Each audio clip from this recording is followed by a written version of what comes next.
வணக்கம். கன்னி லக்னத்துல பிறந்தவங்களுடைய குணநலன்கள் எப்படி இருக்கும்? அந்த லக்னத்தினுடைய சிறப்புகள் என்னென்ன? அதே மாதிரி முதல் 3 பாவங்கள் என்ன மாதிரி இயங்கும்? அதனுடைய விரிவாக்கம் என்னென்னன்றத பார்ட் 1 வீடியோல நான் சொல்லியிருக்கேன். ஒருவேளை யாராவது பார்க்காம இந்த பார்ட் 2 வீடியோக்கு வந்திருந்தீங்கன்னா, கண்டிப்பா போய் ஃபர்ஸ்ட் பார்த்துட்டு வந்துருங்க. ஏன்னா, அந்த வீடியோல நான் கன்னிய பத்தின கான்டெக்ஸ்ட் செட் பண்ணியிருக்கேன். ஒரு ஜென்ரலான விஷயங்கள் அத பத்தி நீங்க தெரிஞ்சுட்டு வரும்பொழுது தான் இந்த பார்ட் 2 வீடியோ உங்களுக்கு இன்னும் புரியும். அதோட லிங்க் வேணும்னா நான் டிஸ்கிரிப்ஷன்லேயும் அதே மாதிரி ஃபர்ஸ்ட் கமெண்ட்லேயும் மென்ஷன் பண்ணுறேன். போய் கண்டிப்பாக செக் பண்ணி பாருங்கள். ஸோ இந்த பார்ட் 2 வீடியோ 4ஆம் பாவகத்திலிருந்து ஸ்டார்ட் பண்ணலாம். இந்த 4ஆம் பாவகம் அப்படின்றது வந்து தன் சுகம், தாய், வீடு, மனை, சொத்து, வாகனம் இந்த மாதிரி விஷயங்களை சொல்லக்கூடியது. ஸோ இவங்களுக்கு இந்த 4ஆம் வீடு அப்படின்றது குருவினுடைய தனுசு வீடாக வருகிறது. அப்போ தாயை குறிக்கக்கூடிய வீடு இந்த வீடு.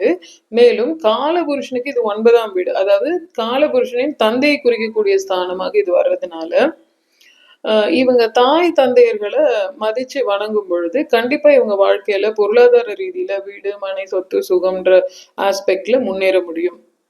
பொதுவாகவே இந்த கன்னி லக்னத்துல பிறந்தவங்க அறிவாளிகளா இருக்கிறதுனால எதையுமே வந்து லாஜிக்கலா இருக்கா, ரீசனபிளா இருக்கா அப்படின்னு அறிவால எடை போட்டு பார்க்கக்கூடியவங்களா இருப்பாங்கன்றதுனால இவங்க இந்த வயசுல மூத்தவங்க அல்லது வந்து எக்ஸ்பீரியன்ஸ்டான ஆளு, அதனால அவங்க சொல்றது கேட்டுக்கலான்ற மாதிரிலாம் கேட்க மாட்டாங்க. இவங்களா யோசிச்சுதான் செயல்படக்கூடியவங்களா இருப்பாங்க. எந்த ஒரு முடிவுகளையும் இவங்களே தான் எடுப்பாங்க. அது நல்ல விஷயம்தான் அப்படின்னா கூட பெரியவங்களுடைய மனசையும் வயதுல முதிர்ந்தவங்களோ இல்ல அனுபவத்துல முதிர்ந்தவங்களுடைய கருத்துக்களையும் இவங்க காதுல வாங்கிக்கணும்ன்றது ஒரு முக்கியமான விஷயம். அவங்களையும் மதிச்சு நடக்கும் பொழுது இவங்க வாழ்க்கையில முன்னேற்றம்ன்றது ரொம்ப ஸ்பீடா இருக்கும். ஏன் நான் இவங்க பெத்தவங்க கிட்டயும் பெரியவங்க கிட்டயும் ரொம்ப மதிப்போட நடந்துக்கணும், மரியாதையோட நடந்துக்கணும்னு ஸ்பெசிஃபிக்கா சொல்றேன்னா, இந்த வீட்டின் அதிபதியாகிய குரு வந்து இவங்களுக்கு மாரக, பாதக மற்றும் கேந்திராதிபத்தியத்தை பெறக்கூடியவர்ன்றதுனால சில நிலைகள்ல அவர் பகைமையை ஏற்படுத்தி விடுறதுக்கான வாய்ப்புகள் இருக்கு, பெரியவங்க கூட. அதனால இவங்க ரொம்ப கான்சியஸா தன்னோட பேரண்ட்ஸ் கிட்டயும் தனக்கு வேண்டப்பட்ட பெரியவங்க கிட்டையும் ரொம்ப நட்பு பாராட்டும் பொழுது, பற்றோட இருக்கும் பொழுது கண்டிப்பா இவங்க வாழ்க்கையில எந்த ஒரு கஷ்டமும் இருக்காது, நஷ்டமும் இருக்காது, நல்லவைகள் எல்லாம் நடந்தேறும்.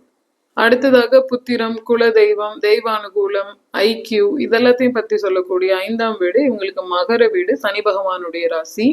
இவங்களுக்கு குழந்தை பிறந்ததுக்கு அப்புறமா செய்தொழில் விருத்தியும் உத்தியோக மேன்மையும் கிடைக்கும், பட்டம், பெயர், புகழ்லாம் கிடைக்கும். இவங்க குலதெய்வத்தையும் பெருமாளையும் நல்ல விதமா வழிபடுறது மூலமாக இவங்களுக்கு இந்த 5ஆம் இடத்தினுடைய எல்லா நன்மைகளும் நடந்தேறும்.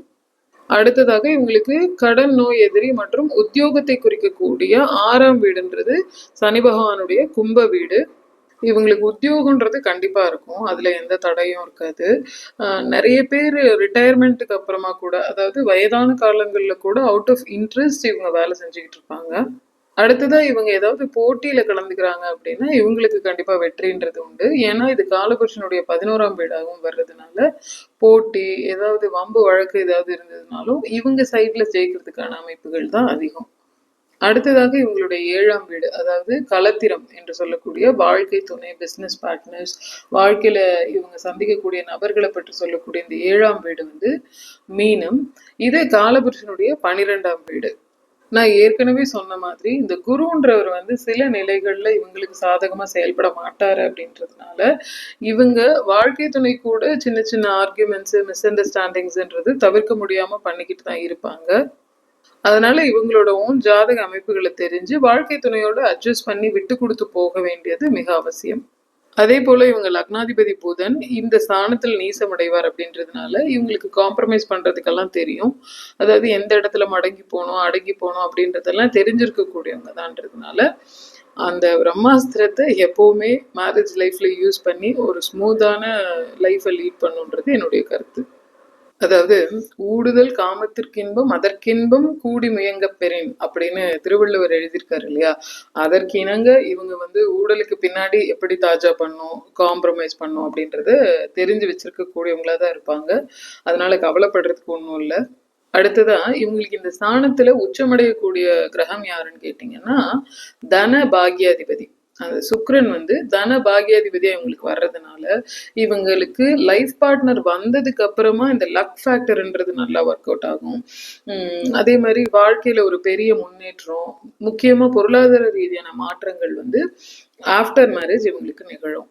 அடுத்ததாக பணபர ஸ்தானங்களில் ஒன்றான 8ஆம் வீடு இவங்களுக்கு ஆயுள் மற்றும் திடீர் அதிர்ஷ்டம் இது எல்லாத்தையும் சொல்லக்கூடிய இந்த வீடு எதுன்னா மேஷம். அடுத்ததாக பணபர ஸ்தானங்களில் ஒன்றான 8ஆம் வீடு, அதாவது ஆயுள் திடீர் அதிர்ஷ்டம் இதெல்லாம் குறிக்கக்கூடிய 8ஆம் வீடு இவங்களுக்கு எதுன்னா மேஷ வீடு, செவ்வாயினுடைய வீடு. இவங்க பொதுவாகவே பார்த்தீங்கன்னா ஓவர் திங்கிங் பீப்புளாக இருப்பாங்க. அதாவது எவ்வளோக்கு எவ்வளோ கம்மியாக பேசுகிறாங்களோ அவ்வளோக்கு எவ்வளோ மனசுக்குள்ளே போட்டு ஒலட்டிக்கிட்டு இருப்பாங்க. அந்த ஆராய்ச்சி மனப்பாங்கு அப்படின்றது இவங்களுக்கு ரொம்ப அதிகமாக இருக்கும். முக்கியமாக தெரியாத விஷயங்களை தெரிஞ்சுக்கணும் அப்படின்றதுல அந்த மைண்ட் செட் வந்து உங்களுக்கு ஆல்வேஸ் இருக்கும். இந்த லக்னக்காரங்களுக்கு செவ்வாய் ஆல்ரெடி எப்படா சான்ஸ் கிடைக்கும் இறுக்கி பிடிக்கலாம் அப்படின்ற மாதிரி பார்த்துக்கிட்டு இருப்பாரு. இவர் 8ஆம் அதிபதியாக வர்றதுனால இந்த 8ஆம் வீடு சம்பந்தமான ஷேர் மார்க்கெட்டு, இல்ல இல்லீகலா ஏதாவது பண்றது, இல்ல குறுக்கு வழியில ஏதாவது போயிட்டு குறைஞ்ச நேரத்துல அதிகமா சம்பாதிச்சிடலாமா அப்படின்ற மாதிரியான சிந்தனைகளை எல்லாம் தூண்டி விடுவாரு. என்னடா நம்மளும் சம்பாரிச்சுக்கிட்டே இருக்கோம், பணம் வாங்கிக்கிட்டே இருக்கோம், ஆனா சேரவே மாட்டேங்குது, நம்ம ஏன் இந்த மாதிரி ட்ரை பண்ணக்கூடாது? அப்ப எல்லாரும் ஷேர் மார்க்கெட் அது இதுன்னு சொல்றாங்களே, அப்ப அதை போய் ஏற்கனவே இவங்களுக்கு இந்த மறைபொருள் அறிதல்ல வந்து ரொம்ப இன்ட்ரெஸ்ட் இருக்கும். ஏற்கனவே இவங்க அந்த புலப்படாத விஷயங்களை எல்லாம் வந்து தெரிஞ்சுக்கணும் அப்படின்ற ஒரு ஆர்வத்துல இருப்பாங்க. அதனால இவங்க இந்த மாதிரி ஏதோ சொல்றாங்களே, அவங்க அதுல பணம் போட்டா இவ்வளவு வந்துரும்னு சொல்றாங்களே, இதுல பணம் போட்டா அவ்வளவு வந்துரும்னு சொல்றாங்களே, அப்ப நம்ம ஏன் ட்ரை பண்ணி பார்க்க கூடாது அப்படின்ற மாதிரியான சிந்தனைகளை இந்த செவ்வாய் தூண்டி விடுவாரு. அப்போ அதுக்கெல்லாம் இடம் கொடுக்காம இருக்கணும். ஏற்கனவே நான் சொன்ன மாதிரி நியாயமான முறையில சம்பாதிக்கக்கூடிய பணம் மட்டும்தான் கண்ணிக்கு நிற்கும். அதனால நீங்க தேவையில்லாம நம்ம அதுல பிசினஸ் பண்ணி சம்பாதிச்சிடலாமா, இல்ல இந்த ஷேர் மார்க்கெட்ல போட்டு இந்த ஆன்லைன் கேம் விளையாண்டு சம்பாதிச்சிடலாமான்னு நினைக்கிறதுல வேலையே கிடையாது. அதுல நீங்க கவனமா இருக்க வேண்டியது ரொம்ப அவசியம். அடுத்ததான் இவங்க சாதாரண வாழ்க்கையிலயும் ஆராய்ச்சியாளர்களா பரிணமிக்கிறதுனால இவங்களுக்கு இந்த நெகட்டிவான விஷயங்கள் டக்குன்னு கண்ணுக்கு படும். இந்த குறையை எளிதில் அடையாளம் காணக்கூடிய ஒரு தன்மைன்றது இருக்கும். அது ஒரு விதத்துல நல்லது அப்படின்னா கூட, கூட இருக்கவங்க கூடயும் ஃப்ரெண்ட்ஸோ ஃபேமிலி சர்க்கிள்ல இருக்கவங்க அல்லது வந்து குடும்பத்துக்குள்ள அந்த பழக்கத்தை வந்து இவங்க மட்டுப்படுத்தி வச்சுக்கிறது ரொம்ப ஹெல்ப்ஃபுல்லா இருக்கும். அடுத்ததா இவங்களுடைய 9ஆம் வீடு, அதாவது தந்தை, பாக்கியம், பெரிய மனிதர்கள், தெய்வானுகூலம் இந்த மாதிரியான நிறைய விஷயங்களை சொல்லக்கூடிய இந்த 9ஆம் வீடுன்றது இவங்களுக்கு ரிஷப வீடு. இது ஒரு அருமையான வீடு இவங்களுக்கு. ஏன்னா புதனுடைய மிக நெருங்கிய நண்பர் வந்து சுக்கிரன். இந்த சுக்கிரன் வந்து இவங்களுக்கு தனாதிபதியாகவும் வருவாரு, பாக்கியாதிபதியாகவும் வருவாரு. அவரோட வீட்டுல இந்த 9ஆம் வீட்டுல வந்து லாபாதிபதி என்று சொல்லக்கூடிய சந்திரன் வேற வந்து உச்சமடைவார் அப்படின்றதுனால இந்த 9ஆம் வீடு இவங்களுக்கு அருமையான அமைப்பு. அது மட்டும் இல்லாம இவங்களுக்கு இந்த 9ஆம் வீடுன்றது காலபுருஷனுடைய தன வீடாக வருகிறது, அதாவது 2ஆம் வீடாக வருகிறது. அப்ப இவங்களுக்கு இயல்பிலேயே இந்த 9, 2, 11 அப்படின்ற கனெக்ஷன் வந்து வந்துடுறதுனால இவங்களுக்கு இந்த 9ஆம் வீட்டினுடைய மேன்மை எல்லாமே வந்து பெருமளவு கிடைச்சிரும். சுக்கிரன் சந்திரன் மட்டும் சுய ஜாதகத்துல நல்லா இருந்தா போதும், இவங்களுக்கு அந்த பொருளாதாரம், அதிர்ஷ்டம் இதெல்லாம் ரொம்ப நல்லா வந்து வேலை செய்யும். 9ஆம் வீட்ல இருந்து என்னென்னலாம் கிடைக்கும் அப்படின்றத வந்து நான் யோக ஸ்தானம் 9ஆம் வீடு அப்படின்ற வீடியோல தனியாவே போட்டிருக்கேன். 12 ஸ்தானங்கள் பிளேலிஸ்ட்ல இருக்கும். வேணும்னா நான் டிஸ்கிரிப்ஷன்ல கூட அந்த லிங்க் கொடுக்குறேன். நீங்க கண்டிப்பா செக் பண்ணி பாருங்க. அதுல இருக்கக்கூடிய முக்கியமான ஒரு சில விஷயங்களை சொல்லணும் அப்படின்னா ஃபாரின் ஆப்பர்ச்சுனிட்டிஸ். இப்போ இவங்க ட்ரை பண்ணாங்கன்னா கண்ணியில் இருக்கக்கூடியவங்களுக்கு கண்டிப்பா ஃபாரின் வாய்ப்புகள் கிடைக்கும். நீண்ட தூர பிரயாணங்கள் மூலமா வெற்றிகள் கிடைக்கும். சமுதாயத்துல பெரிய ஆட்கள் அல்லது பெரிய மனிதர்களுடைய தொடர்பு எளிதில் கிடைக்கும். அவங்க மூலமா ஒரு சகாயம் கிடைக்கும்.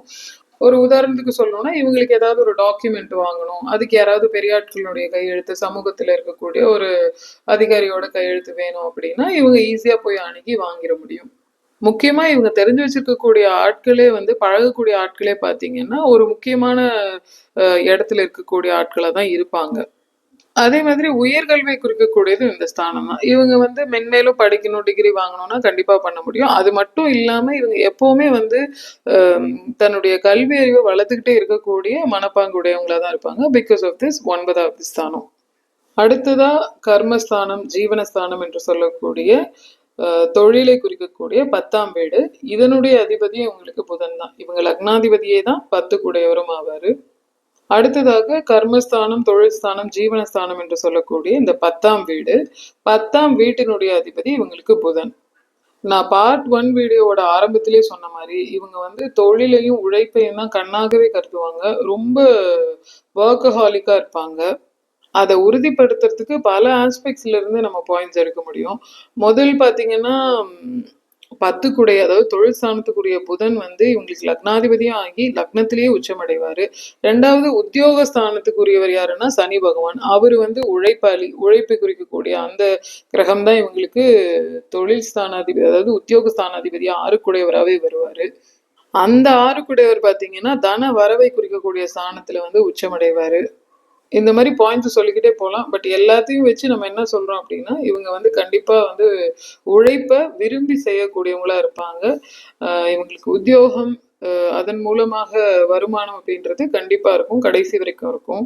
இந்த சாஃப்ட்வேர் துறையில, ஐடி துறையில அதிகம் ஒர்க் பண்ணக்கூடியவங்க இந்த கன்னி லக்னத்துல இருப்பாங்க. ஏன்னா இவங்களுக்கு வந்து ஜீவனாதிபதியும் லக்னாதிபதியும் ஆகிய புதன் தொழில்நுட்பத்தை குறிக்கக்கூடியவர். உடன் சேர்ந்து சனியும் நிறைய பங்கு வகிக்கிறார் அப்படின்றதுனால சனி புதன் காம்பினேஷனே வந்து ஐடி துறையை அதிக அளவு குறிக்கக்கூடியதுன்றதுனால இவங்க அந்த துறையில அதிகம் இருப்பாங்க. அதே மாதிரி சர்வீஸ் ரிலேட்டட் துறைகள்ல இருப்பாங்க. ஐடிலயே இந்த ஹெல்த் கேர்ல இருக்கக்கூடியவங்க வந்து இருப்பாங்க. அதே மாதிரி ஆராய்ச்சின்னு சொல்லும் பொழுது விண்வெளி ஆராய்ச்சி, இந்த டேட்டா சயின்டிஸ்டா நிறைய இருக்கக்கூடியவங்க, அல்லது அதர் ஆராய்ச்சி துறைகள்ல இருக்கக்கூடியவங்க, ஜோதிடத்துல இருக்கக்கூடியவங்க, புதன் சார்ந்த வெவ்வேறு துறைகள்னு சொல்லும் பொழுது டெக்னாலஜி, இந்த யூடியூபர்ஸா இருக்கக்கூடியவங்க, மீடியால இருக்கக்கூடியவங்க, ஸ்கிரிப்ட் ரைட்டர்ஸா இருக்கக்கூடியவங்க. ஸ்கிரிப்ட் ரைட்டர்னு ஏன் சொல்றேன் அப்படின்னா இது வந்து காலபுருஷனுக்கு, இந்த 10ஆம் வீடு காலபுருஷனுக்கு எழுத்து, இயக்கம் இதெல்லாத்தையும் சொல்லக்கூடிய 3ஆம் வீடாக இருக்கிறதுனால இவங்க இந்த எழுத்து துறையிலையும் இருப்பாங்க அதிக அளவுக்கு. அதே போல தகவல் தொடர்பு, அதாவது இந்த கம்யூனிகேஷன், நீங்க போன் எடுத்துக்கிட்டீங்கனாலும் சரி, கம்ப்யூட்டர் எடுத்துக்கிட்டீங்கனாலும் சரி, இந்த தகவல் தொடர்பு ரிலேட்டடான எல்லா விஷயங்கள்லயும் இருக்கிறதுக்கான முழு தகுதி இந்த கன்னி லக்னத்துக்கு இருக்கு. அதே போல இவங்க லக்னாதிபதி புதனாகி இவங்க வாக்குஸ்தானத்துல சனி பகவான், தன வரவை குறிக்கக்கூடிய அந்த வீட்டுல சனி பகவான் உச்சமும் அடைகிறதுனால இவங்கள நிறைய பேருக்கு இந்த ஜோதிடத்தை துறையா எடுக்கல அப்படின்னா கூட ஜோதிட ஆர்வம்ன்றது அதிகமா இருக்கும். அடுத்ததா இவங்களுடைய 11ஆம் வீடு, அதாவது மூத்த சகோதரம், சித்தப்பா, மகிழ்ச்சி, இந்த மாதிரி நிறைய விஷயங்களை சொல்லக்கூடிய இந்த 11ஆம் வீடு கடகம், சந்திரனுடைய வீடு. இந்த சந்திரன் வந்து இவங்களுக்கு பாக்கியஸ்தானத்துல உச்சமடைவார். அதே மாதிரி இந்த 11ஆம் வீட்டுல குரு பகவான் இவங்களுடைய சுகஸ்தானாதிபதி, அதாவது வீடு மனை சொத்தை கொடுக்க வேண்டிய இவரு வந்து காலபுருஷனுடைய 4ஆம் வீடாகிய கடகத்துல உச்சமாவார் அப்படின்றதுனால இவங்களுக்கு வீடு மனை சொத்து பத்துன்றது இயல்பிலேயே சேர்ந்துரும். ஒண்ணு பிறப்புல இருந்தே இவங்களுக்கு இருக்கும், அப்படி இல்லைன்னாலும் இவங்க வளரும் காலகட்டங்கள்ல சரியான ஜாதக அமைவு மட்டும் இருந்தது அப்படின்னா, சப்போர்ட்டிவான தசாபுத்திகள் நடந்ததுன்னா கண்டிப்பா இவங்க வாழ்நாள்ல ஈஸியா அது எல்லாத்தையும் அடைஞ்சிருவாங்க. அதே போல இவங்க விவசாய நிலங்கள் வச்சிருக்கிறதுக்கான தகுதியுடையவங்க. ஊர்ல சொத்து பத்தெல்லாம் இருக்கும் இல்லையா, பூமி இருக்கிறது, இந்த வழி வழியா வந்த ப்ராப்பர்ட்டிஸ் இவங்களுக்கு வந்து சேர்றது, இந்த மாதிரியான அமைப்புகள்லாம் இவங்களுக்கு இருக்கும். அதே போல இவங்களுக்கு தாய் வழி உறவுகள் ரொம்ப சப்போர்ட்டிவா இருப்பாங்க. ஏன்னா இது ஒரு பெண் ராசி, காலபுருஷனுக்கு தாய் ஸ்தானம் அப்படின்றதுனால இவங்களுக்கு தாய் வழி உறவுகள், அது பெரியமாவா இருக்கலாம், இல்லை யாராவனா இருக்கலாம், அவங்களுடைய சப்போர்ட் சிஸ்டம்ன்றது ரொம்ப நல்லா இருக்கும். மூத்த அக்கா இருக்காங்க அப்படின்னா அவங்க ரொம்ப நல்லா இவங்க மேல பற்றோட பாசத்தோட இருப்பாங்க. அடுத்ததா இவங்களுக்கு 12ஆம் வீடுன்றது சிம்மம். இந்த சிம்ம வீட்டினுடைய அதிபதி சூரியன் பார்த்தீங்கன்னா இவங்களுக்கு மேஷத்துல உச்சமடைவார். அதாவது விரையாதிபதி போய் 8ஆம் வீட்டுல உச்சமடைவார் அப்படின்றதுனால இவங்க திரும்ப திரும்ப நான் சொல்றேன், கண்டிப்பான முறையில இந்த கேம்பிளிங்கோ அல்லது வந்து ஏதாவது பேட் ஹேபிட்ஸ், ட்ரிங்கிங், இந்த மாதிரி ஏதாவது பேட் ஹேபிட்ஸ்க்கு இவங்க வந்து உள்ள போகவே கூடாது. அதோட இந்த 12ஆம் வீடு காலபுருஷனுக்கு 5ஆம் வீடு, உல்லாசம் சல்லாபத்தை குறிக்கக்கூடிய இந்த வீடாகவும் வர்றதுனால இவங்க தேவையில்லாத விஷயங்களுக்கு பணத்தை செலவிடுறதை தவிர்த்துட்டு குடும்பத்துக்காகவும் தனக்கு தேவையான விஷயங்களுக்காகவும் செலவு பண்ணும் பொழுது இவங்க லைஃப்ல எந்த குற்றம் குறையும் வராது. மொத்தத்துல கன்னி லக்னம் அறிவாளிகளை உள்ளடக்கிய லக்னம். இவங்க அந்த அறிவை சரியான முறையில பயன்படுத்தி கரெக்டா சேனலைஸ் பண்ணி கொண்டு போகும்பொழுது வாழ்க்கையில முன்னேறி ஒரு நல்ல பொசிஷன்ல போய் அமர முடியும். இதோட இந்த கன்னி லக்னம் வீடியோவை நான் நிறைவு செய்கிறேன். இந்த வீடியோ உங்களுக்கு யூஸ்ஃபுல்லாக இருந்ததுன்னா கண்டிப்பாக லைக் பண்ணுங்கள். ஜோதிட ரிலேட்டடான ஏதாவது கேள்விகள் இருக்குது அல்லது இப்போ நான் பேசினதுலேயே உங்களுக்கு ஏதாவது சந்தேகங்கள் இருந்ததுன்னா கமெண்ட்டில் தெரியப்படுத்துங்க. And please don't forget to subscribe to my channel astrology the science of light. Thank you so much for listening. நன்றி, வணக்கம்.